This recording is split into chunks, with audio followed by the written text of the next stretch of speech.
Welcome, Masters. Thank you for joining us in our English Swadyaya. We are continuing with the Living with the Himalayan Masters and the story of Swami Rama. So we have actually seen a lot of what would I say? A lot of his experiences and his, being a boy, his naughtiness, the way he has learned a lot of things. And each chapter is giving us some kind of advice or guidance on how we go about it. So today I will be starting with this. My topic today will be transmutation of matter. So Swami Rama in 1942, he was journeying to Badrinath and somewhere in the place called Srinagar. So we all know Srinagar is based at the bank of the Ganges. So here there was a small Sakti temple, and there was that small temple there, and where Agori Baba was there. I'm sure you all will know what is the Agori Baba. If you watch the movie, Pathma, I don't know what is the movie name. Huh? நான் கடவுள். Nan Kadavul, yes. Nan Kadavul, they would have covered that Agori Baba's story very well. And they are actually, Agori is as a mysterious science. They call it a mysterious study.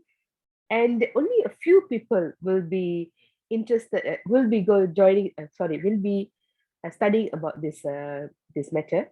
And it is involving solar science and is used for healing. So the science is devoted to understanding and mastering the finer forces of prana. They say it's way, way above than prana. It is a bridge between the life here and hereafter. So the Agoris, they are. I've seen a few movies and I've read a little bit about them. Their way of life is very, very different. You know, I'm sure you all have heard about the Somabanam that we have discussed. We have studied in this Swami Rama book, and here they take somabanam, they take ganja, and they take a lot of things in them, and they say they eat flesh.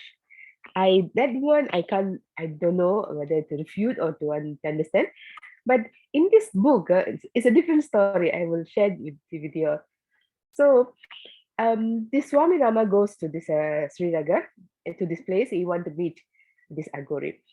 And before that, he don't know how to go to the place, so he will go and meet a pandit. And the pandit said, don't go and see him because he's very dirty, and he is a what do you call? He's dirty. He's not a sage. I'm sure you don't want to see him. But he persuaded him. He said, no, I want to see him. And because he had no choice, because he knows Swami Rama and he knows Swami Rama's master, he had no choice. So he took them. This pandit will take him to see the Agori. So the time that they went is somewhere in the evening. So this Agori, before we talked about it, this Agori don't like anybody coming and seeing him. What he does is he will throw stones at them and call them names. Because of that, everybody afraid to go and see him.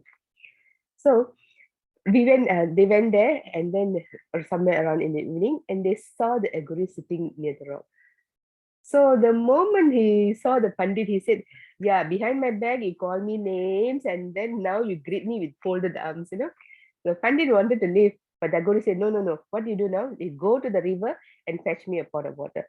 So the Pandit was so frightened, so he went to the river, he fetched the pot of water. And then he tells him, there is a dead body which is floating in the river. You pull the body, you chop the flesh of the thigh and bring. This Pandit got so scared. He said, no, he's a Brahmin, you see. He's a Brahmin and he's a pure vegetarian. He said, no, no, no, I can't do that.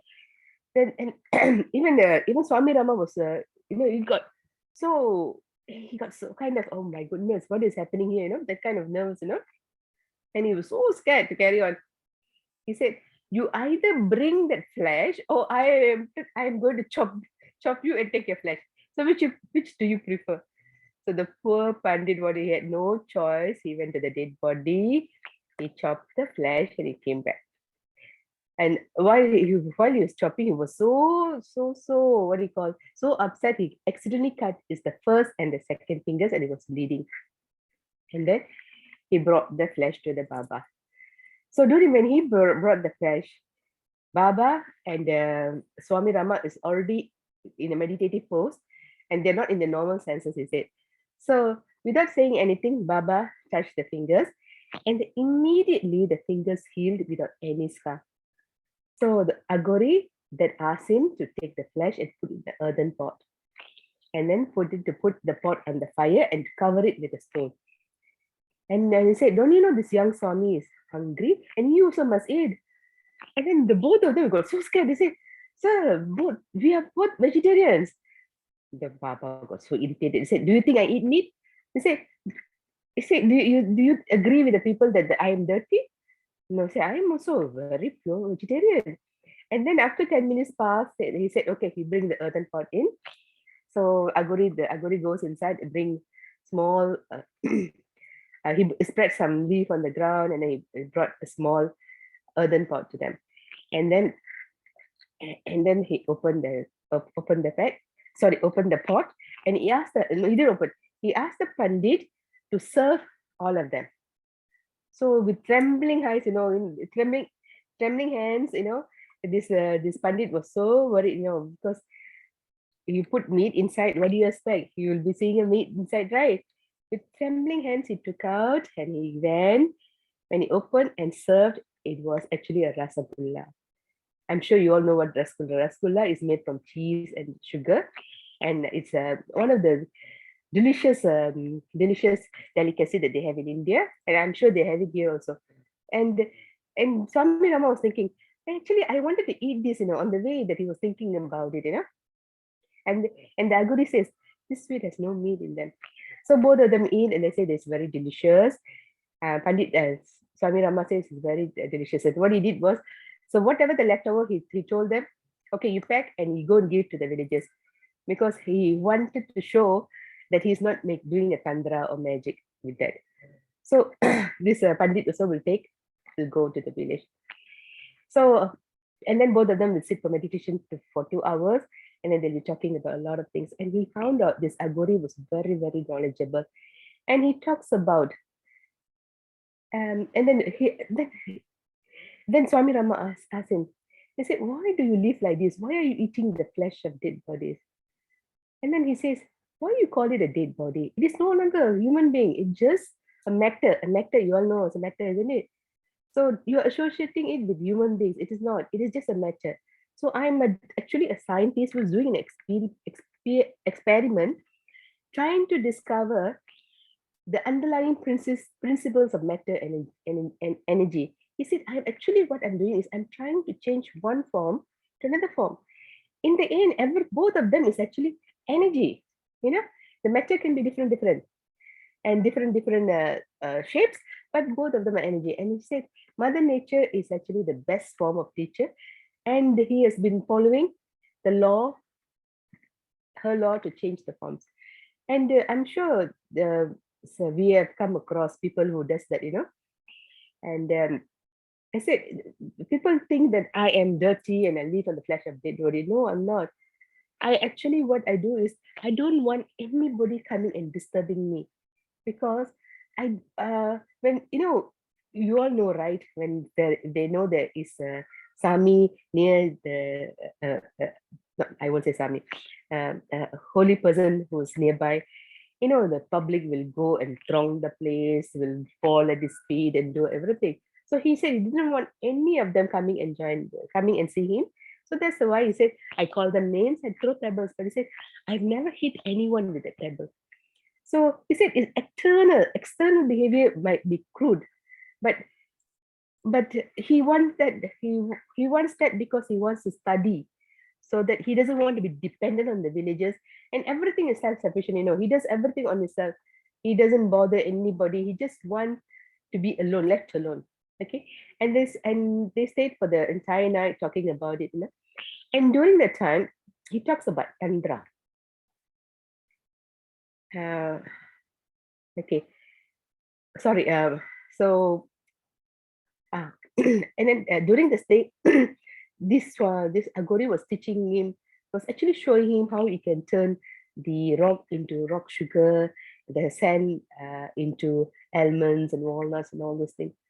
And he said, you must eat something before you leave, and does does the same thing and bring something out of the pot and give him a kind of sweet for him. And he talks about Tantra scriptures.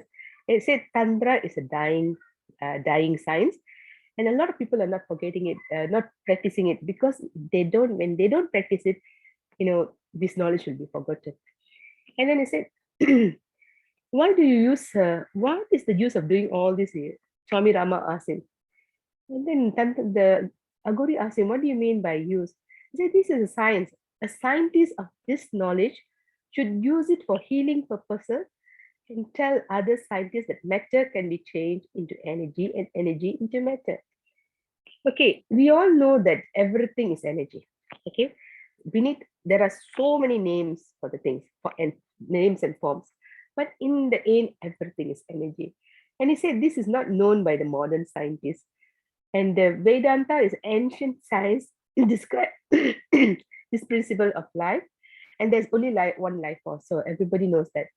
And he gave us an example of the water becoming, when it's frozen, it become ice, and then when it's heated, it become vapor. In the end, it's one thing, but different forms. Okay, he said that nobody realized the unity behind the matter, nor the principles of changing it from one form to another.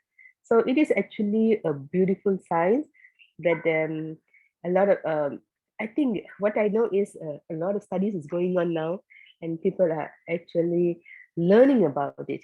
Okay. And Swami Rama intellectually agree with him, but he doesn't like the way that Agori was saying, he don't like that way of Agoris. It's not for him. So after 2 days, he leaves and he goes and look for the pandit who ran away, that night. And to his surprise, he found out the pandit has completely changed his mind and he was thinking of becoming his disciple. So that was the story of that. And the other one is, where is my donkey? And this is a very interesting story. So somewhere in when he visited a place in Uttar Pradesh, he lived in a small hut, and there are a lot of wandering swamis and sadhus. So he saw one day a laundryman used to live nearby, and what happened was he had no wife and children. His only possession was a donkey, and one day he lost the donkey, and he was so worried. When something something very sad happens, people go into one kind of a stunned state, and this guy actually went into a trance. And he would just sat still without moving, with eyes closed. He was just sitting like that. So, in people, in India, samadhi is something very, very, something is very sought after. A lot of people go looking for samadhi. So for that, they pay thousands of money, and some even give property, and they've lost their property to learn this art of samadhi. So, um, so Swami Rama was somewhere nearby, and he went to see this guy. And when he went to see, he saw a group of people sitting beside him, and two people told that he is his disciple, and started collecting money and whatever that the people were giving. And people were sitting down and singing Hare Rama, Hare Krishna. And I asked them, what are you doing? He said, he is our guru and he's in Samadhi. Okay, and he was so curious to know, what happens when he come out of Samadhi. And after 2 days, he opened his eyes, and everyone was looking at him to say something beautiful, something about the truth. The only word that came out from his mouth was, "Where is my donkey?" So, what Swami Rama is telling is, you know, the primary intention of why we go into meditation. Okay, so here, a wonderful story that Pradeep was telling today. Intention. We need intention. What is the intention? Okay, so meditation is a wonderful state. Worry is meditation, and worry is actually opposite. In meditation, you become calm, tranquil and everything. In worry, your mind is always running, and a lot of things are happening. Okay, a person who's meditating, if the intention is not pure, like what you said, like Ravana, Ravana is a person who meditated a lot, but his intention was not pure. When his intention was not pure, the consequences are different. So here, Swami Rama says, when we meditate, okay, when we meditate, we go inwards. When we sit in worry, intense worry can drive. He said, intense worry also can take you to one-pointedness, but in a negative way. Okay, but in meditation, the mind becomes positive, one-pointed, and inwards. Okay, worry makes the body inert and tense. In meditation, the body becomes relaxed, steady, and still. Okay, so for meditation, purification of the mind is very, very important. If the mind is not purified, the result will not be there.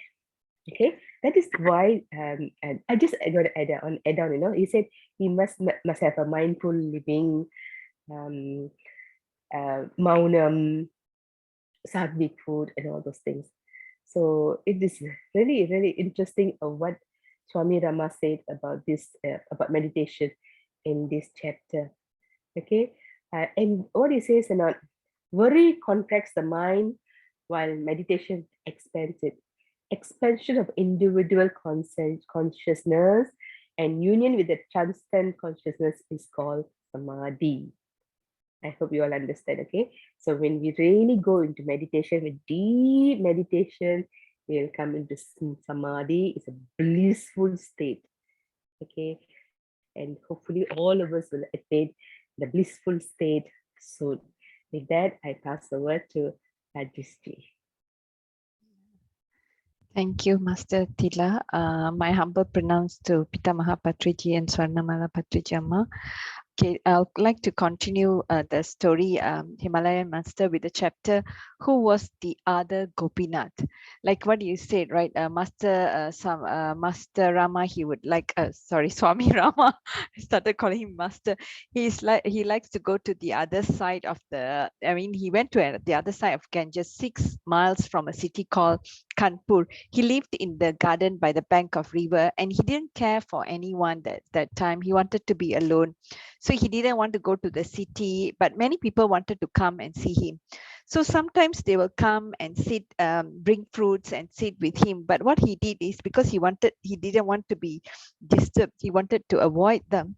So he used to have some malas, and he will tell them, okay, you come here, if you want to see me, you chant this mantra for 2000 times. So some of them will be like, quietly they will go away, because if not, they've got to sit and chant the mantra for 2000 times, right? So there's this one man called Gopinath.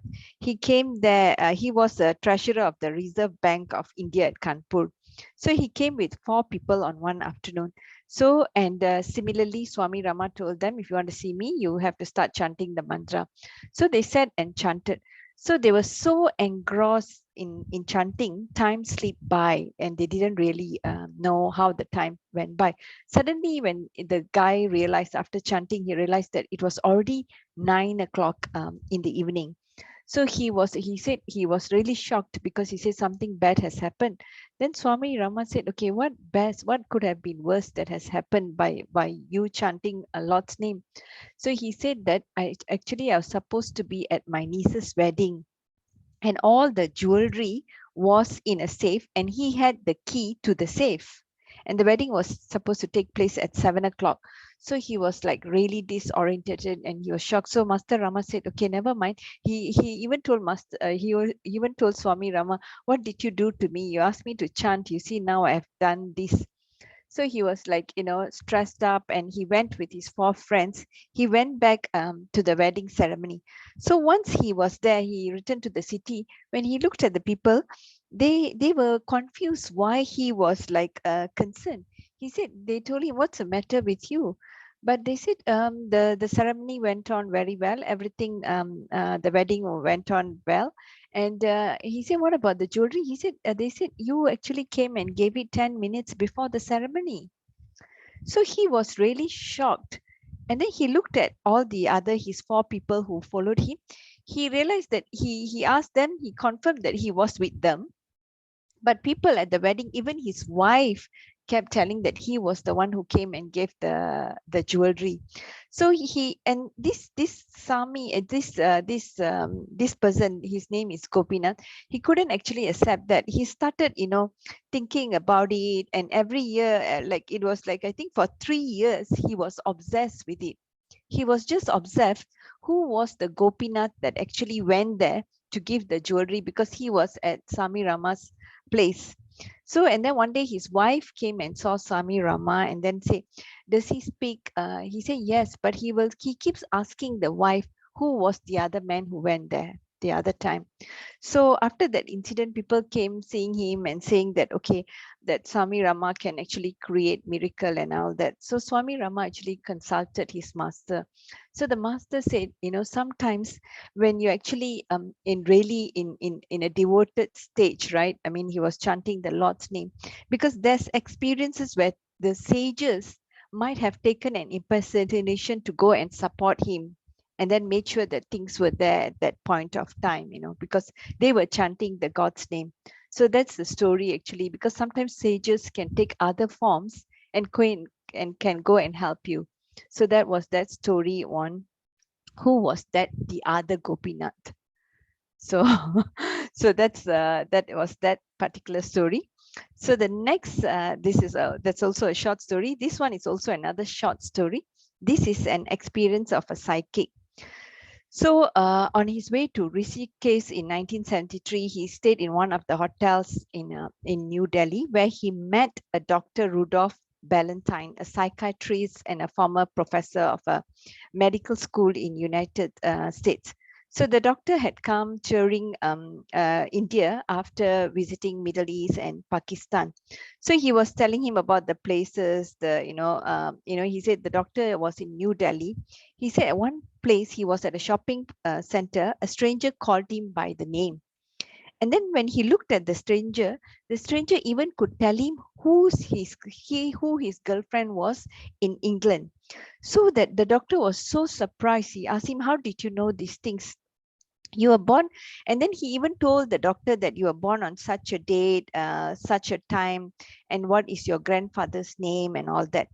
So then this doctor also was like really stunned. He said, how come nobody knows about this guy? This stranger could tell him. So what the stranger told him, he said, sir, you give me $5. So the doctor gave him $5. He said, I will be back. But after that, the stranger didn't come back at all.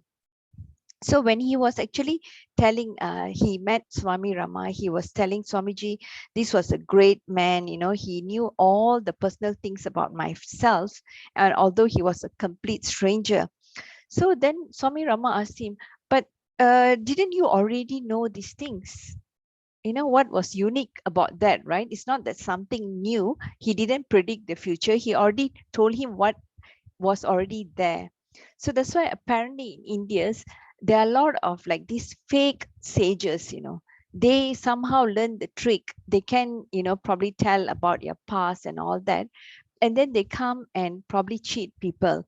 And then because these fakes, they say they can actually predict people's past, and people might tend to believe them. So he said the real sage, because they, these people, these fake sages are not really very spiritual. The real sage, you would not know them actually properly. They don't come and tell you like this, and then they go away. So then what they said, then Dr. Ballantyne started traveling with Swami Rama. He stayed with Swami Rama in Rishikesh and in other parts in India for several months. And then he returned to United States, where he is now conducting and directing an institute of combined therapy program. So that's about, talking about the fake sages who actually can predict your past, and because they've got some tricks. Probably we've heard of all these, right? Sometimes, they can predict the past. So we probably have to be conscious that they actually can't, it's something that we already know. It's not something that's new. So that's the experience with the psychic. So I think with that, I probably have to pass on to Master Krishnaveni.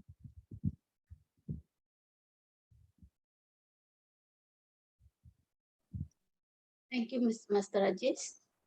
My humble pronouns to Pidamaga Patriji, Swarnamala Patriji Amma, Universal, and everyone in this platform. Wonderful evening. Okay, Masters, today I'll be covering on the healing powers, power for the Himalayan Masters book. Okay, and talking about the healing power, it is says that every human being, they have the healing power within them. Okay, and we buried the healing power within us because we are innocent and ignorant. Okay, it is said in that manner to this. So it is actually true that it is even when we do meditation, also we are healing ourselves. So is the power is within us. Just that when we are ignorant and also um, when we are ignorant, we don't know how we can heal ourselves. Okay, so that's the chapter on the healing power, and then the next chapter is talking about Swami Rama's exposure to the power of healing. The power of healing. So Swami Rama, at that point of time, he was at the age 12, and they were traveling to Ita. At the railway station, Swami Rama was very hungry. When he was very hungry, he started disturbing the Swami, asking the Swami to go and find food for him. So the Swami went and asked the railway station master for some food. So this railway station master, he went back home and find food from the wife, and the wife is the wife was taking care of their child who is having smallpox on the over the whole body, and then he was crying that the husband is he don't understand the situation, and he can still come back and ask for food for to serve others. So he chased the wife chased the station master out from the home, and then this station master go back to Swamiji, and he told Swamiji the situation, and Swamiji says that he want to go and visit the son. Then when the Swamiji went to the railway station master's home to visit the son, the whole body was full with the smallpox. So since it's a child, so it looks very severe. So Swami asked for a cup of water from the railway master, and then when he passed the water to him, he just take the water and then go around the cot of the baby, around the cot, and then for 3 times, and after the third time, he just drink the water. When he drink the water, the small pot which is overall the baby's body went to the Swami's body. So the whole thing went to the Swami's body, and Swami Rama got very shocked and very scared to see the whole body of Swami having the pots on his body. So after that, this Swami went to a banyan tree, sit under the banyan tree, and then he meditated. After the meditation, all the pox go to the banyan tree and heal Swami's body. So it says that he's also healing. So when you meditate, you can heal others and also you can heal your body. Okay, so the healing power is within us, just that we are ignorant, we don't know that the power is within us. Okay, and that is the end of that chapter. And then the next chapter is my master sent me to heal someone. Okay, this his master, Swami Rama's master sent Swami Rama to heal someone. So when the story starts, is most of the time when the master wanted Swami Rama to go and heal someone, not only healing, anything to do. If anything Swami Rama need to do, he won't tell in advance. So it will be the day and that point of time only you say, go there, go here, go there, go here, like that. Okay, Swami Rama was always like not prepared to go whenever the master asked him to go. But he has no choice because he don't want to override the Swami's master's wish. So he had to go all the last minute. Every time it's the last minute. So when this time when Swami Rama asked him to go, he was requested to go to Kanpur. So in the Kanpur there's a doctor called Dr. Mitra, and he's a bedridden due to brain hemorrhage. So he's having the brain problem, and the right side of his nose is bleeding. So when Swami Rama went there, he just follow what the master asked him to do. So when he went to the house, reached the home of the Dr. Mitra. Dr. Mitra's wife just surrender the husband to Swami Rama. I say, you please help my husband. And this is it also says that in India, actually, India, many are blindly and faithful to the all sadhus. Okay, they are like they blind, and then they surrender themselves. Okay, and then it says that you help I surrender my husband to you. Okay, then Swami Rama followed how the master taught him. He just go and pat at his cheek, and then few times, and then and suddenly after some time, the Dr. Mitra get healed, and he can sit up, and he was recovered. And this story went out to the whole town of the Kanpur village there. So everybody, most of the patients start looking for Swami Rama because they want Swami Rama to heal them. So Swami Rama quietly ran away from that place. So when and then this is where he feel very proud that he can heal somebody. So then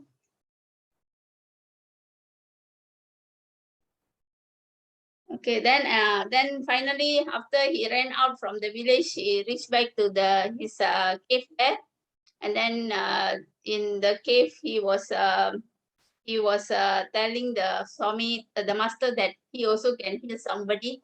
So that Swami was laughing at him. So he says that what an ignorant that Swami Rama is. Okay, and then it is also says that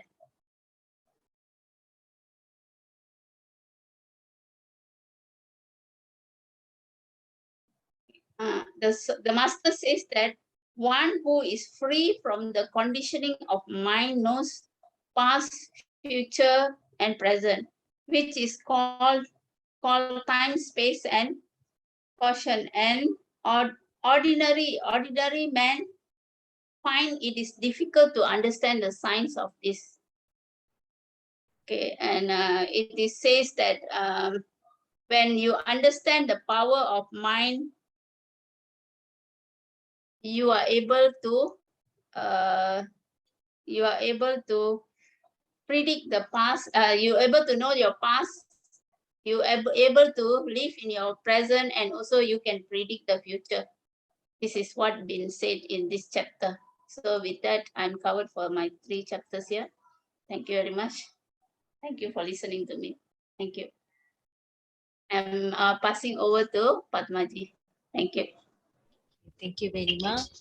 Thank you, Tilama, and thank you, Rajesh.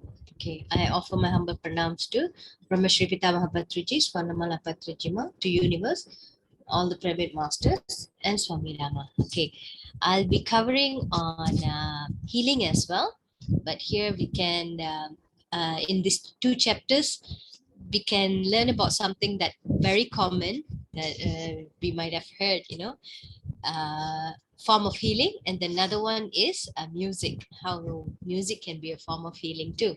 So the chapter that I'm covering is unorthodox ways of healing. Okay, so how Swami Rama starts this chapter, he talks about possession. And what is possession? It's possession of evil entities, demon, ghosts, spirits, and all those things.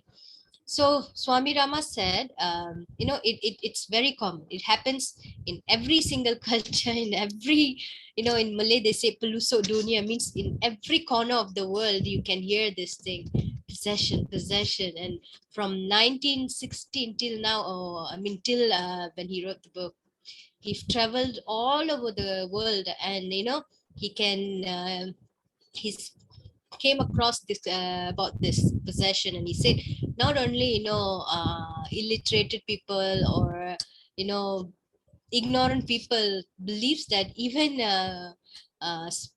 educated priests also, they believe in possession. But what Swami Rama feels and believes is this possession is nothing but mental imbalance. So it's some disorder, mental disorder. And what he says is, yes, it can be cured with some rituals, but most of the time these rituals are not true, not genuine. It's just some, jibumba extravaganza thing, to milk money out of people. And he said this, in school days we might have heard hysteria, hysteria, very common, isn't it? I don't know why it happens to teenagers a lot, but here what he said is it's usually created by the repression of sexual energy. I think that answered lah why it happens to teenagers a lot. And then he said, some pathological fear of losing something, or not being able to, have obtained something in a very very desperate desires. This thing can becomes it misunderstood as possession. So what Swami Rama said is, so they, in certain places, in certain ways, there are therapists used very crude ways, like, they hit people with stick, or, like, web predicate and all those things in front of the idols. And then those people who perform those rituals, those practices, called wakyas, are called wakyas. And these people, actually, they also claim to be possessed by but higher being, like devas, according to them. And they perform this exorcism on the person who's possessed by the evil entity, something like that. Even at one point, these people, this vakya, they will jump on the fire and perform some this kind of stunts. And considering that, I can't actually decode who's been possessed in real now. A man with a logical mind will not jump into fire and to show that he, but it happens, to think about it. Yes, it could be some form of mental state, because there is in psychology there is a state where fight or flight. So when you are in a flight mode, you will run. If something's changing, if a dog chases you, you will run. When you run, they call this adrenaline rush. You will outperform even Usain Bolt. So this kind of condition, it happens to humans, normal humans like me. I'm very sluggish. I hate running. So even I can outperform, I can do things like that, because I in my mind I determine that I have to survive. So human mind can create this and it's not enzyme. Adrenaline, it's a kind of a chemical, chemical. It's a hormone. It's a hormone. Hormone. Yeah. Okay, hormone to to make you fight in that situation or to survive in that situation. So this is what might have happened. These people, they. I'm not telling this as a general, but if you see in certain Indian rituals, you can see people. They do all those. I'm worried to say that here. Certain things that normal human, normal people would not do onto themselves. So that means they are already mentally prepared to endure that pain, to go through that form of practice. So that's what Swami Rama is saying, that it's all within our mind. Okay, so here two doctors, Dr. Alma Green and Alice Green, and some of their colleagues from Menninger Foundation, they came to India with, to do a research. So they supposed to come a year earlier, but they came a year later to do studies on these yogis in Himalaya. So earlier they assigned some yogis, but because they came a year later, those yogis were not available. So a watchman, Hari Singh, was available. Actually, Swami Rama appointed Hari Singh as a watchman, but Hari Singh volunteered himself to be the subject of the experiment. So even Hari Singh, who Swami Rama appointed as a watchman, can perform certain tricks, like where he take knife, put it in a hot knife, and he can put it in his tongue, and you can hear that his vapor sound, and his tongue is just fine. So what Swami Rama is saying is, this is actually practiced by very common people. And when common people see that, they claim this, whoever does this stunt has yogis. But Swami Rama said it's not any form of yoga, and actually they are not yogis as well.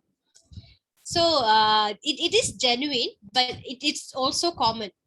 And then Swami Rama goes on, he talks about in 1945, one doctor from Australia, I think he's a neurologist, came to Himalaya to visit Swami Rama, and he stayed with Swami Rama for 10 days. And this doctor, he's a neurologist, he suffered from severe headache.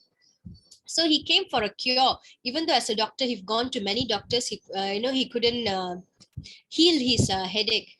So, and again, he was healed by not Swami Rama, but a helper lady. And she just came, then she asked Swami Rama, is he a doctor? Swami Rama said, yes. And there's a helper lady who brings milk to Swami Rama's cabin, said, I can cure him in 2 minutes. And then Swami Rama like, okay, do, perform. And then she brought some herb. It's not mentioned here, the name of the herb, but it said it's a very common herb used to spark fires. And then she just used 2 stones, spark from the stone, the herb caught on fire, and then she put that burnt herb on the doctor's forehead.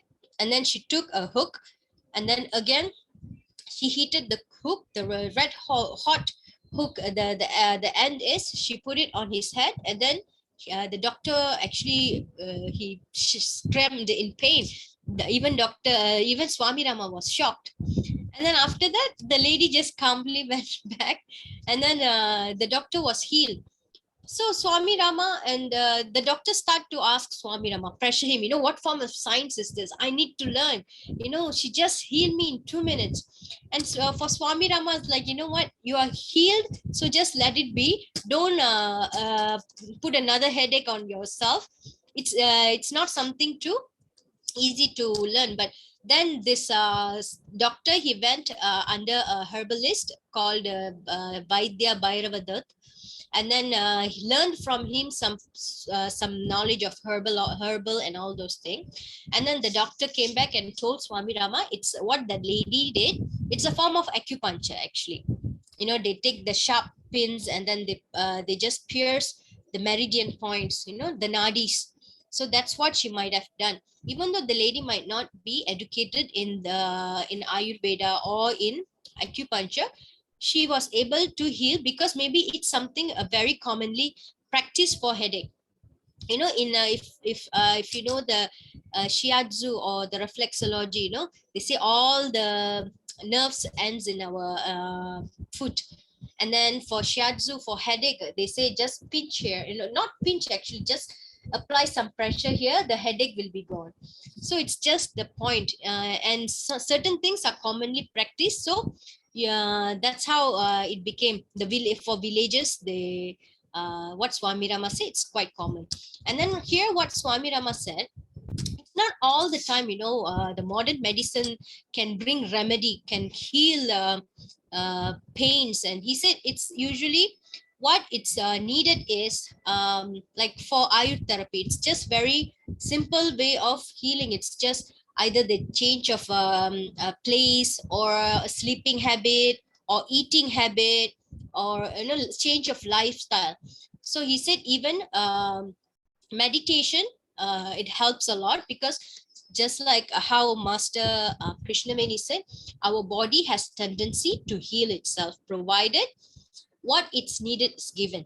Of course, meditation, and then good sattvic food, and lots of rest. Because even recently my family members, they were infected with COVID, and all they did was drink, take good rest, good food, and they slept a lot, and they were healed in 3 days. So our body is even for corona, yes, even though we have taken a vaccine, there's no medicine to, you know, heal the symptoms, but with good rest they were able to heal themselves. It proves that our body is capable of healing ourselves.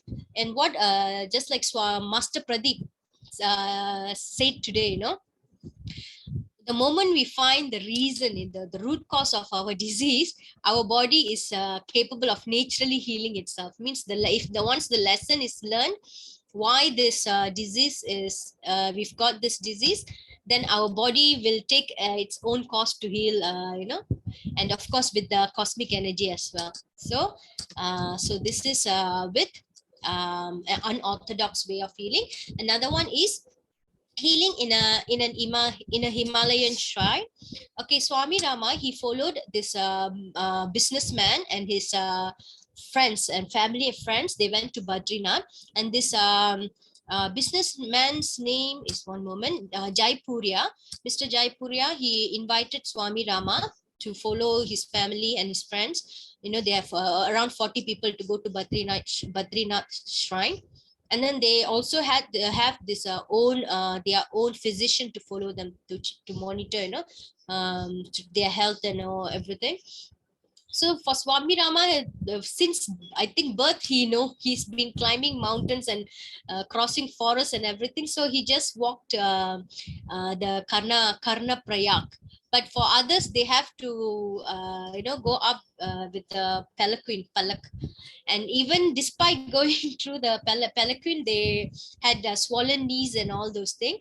And then at night, Swami Rama has this habit of meditating throughout the night. So he won't sleep, he meditates. And then in the daytime, from 1 o'clock to 3:30, I think around two and a two half hours, he take rest. So what happened, this Mr. Jaipuria at middle of the night, around I think 2:30 in the morning, comes and wakes up Swami Rama and says, Swami, wake up, please help me, my brother is going to die. So he asked Swami Rama for help. Then Swami Rama was thinking, you know, he brought a team of physicians with him, and they have all the medicine equipment. What does yogi like me can do? And furthermore, it's my meditation time, I can't compromise on that. And for Swami Rama, all yogis, for them death is nothing. So he said, you know, yogis like us, we yearn to die in a place like this. And even it's not going to happen, but you businessmen can easily die in this auspicious place. No, your brother is not going to die, don't disturb me, get out. So the brother, the Mr. Jaipuria, he left. And then next day morning, they met Mr. Jaipuria, and the brother, all is fine. So what they do, they make fun of Swami Rama. I don't know why they are making fun of him. It's like, even a yogi, an auspicious man can't die in Badrinath. Then how can we businessmen die, you know, in a holy place like that? So, but what happened the next morning? This Mrs. Jaipuria, she has this bloody diarrhea. So she was actually very sick. and almost she was giving up. And then they had this team of physicians and tried to treat her, and then nothing they could do, and they just gave up. And they just gave up. There was another young Swami with Swami Rama, and that Swami called Swami Rama, and then he asked for where's the doctors. Then when the doctor came, that young Swami just lashed out. He said, you know what you people do? You are cheating people. You can't heal a person. Then why you call yourself doctors? Then the doctor challenged, yes, I failed. I gave up. Why don't you heal her? Then what the Swami did, the Swami just smiled and he asked for a flower. And then they gave a rose flower. And then he took the rose flower, mixed in the water, and gave it to the lady to drink. And then the entire family members are already in a very sad state, because their beloved mother-in-law, wife, she's going to leave. And then even the doctors can't do anything, and these Swamis, they're just giving flower water and to drink. And then the young Swami said, leave her alone. She's going to go into a deep sleep. The moment he said she's going to go into deep sleep, that's it. Everyone is start to wail and cry. Means they already fix in their mind that she's going to die. Then what's the point? They try to heal her. And then Swami Rama and the young Swami, when they smiled, they even got upset. They're like, we're going to lose my, precious mother here, and you people are smiling, you people useless. And then and Swami Rama just asked them to go out. And then after half an hour, he asked Mr. Jaipuria to go inside to be with his wife. The moment Mr. Jaipuria went, Mrs. Jaipuria was all well. She sat up and she was okay. So what I could conceive from here is, I believe it's the willpower, because forget about the family members, even though they decided she's going to go. But the lady, even within her, she knows that maybe she in her mind, that young Swami represents God or holy power. And the moment he gave her water, and just flower water, she believed that it's been blessed, and it will be the cure. So that's what became gave her a confidence that she will be healed. It's the willpower. It's like also like a placebo effect, in medications. Even though the certain pills are not meant to heal certain illness, but when it's said that it will, your mind will eventually heal it by the body itself. That's the placebo effect. So she got healed. And then the next day, what happened? They all left. And Swami Rama stayed in Badrinath with other Swami to hear for the next 6 days, because what happened was, there is one Swami here. His name is Parvatikar Maharaj. They want to listen to this Swami's Veena recital.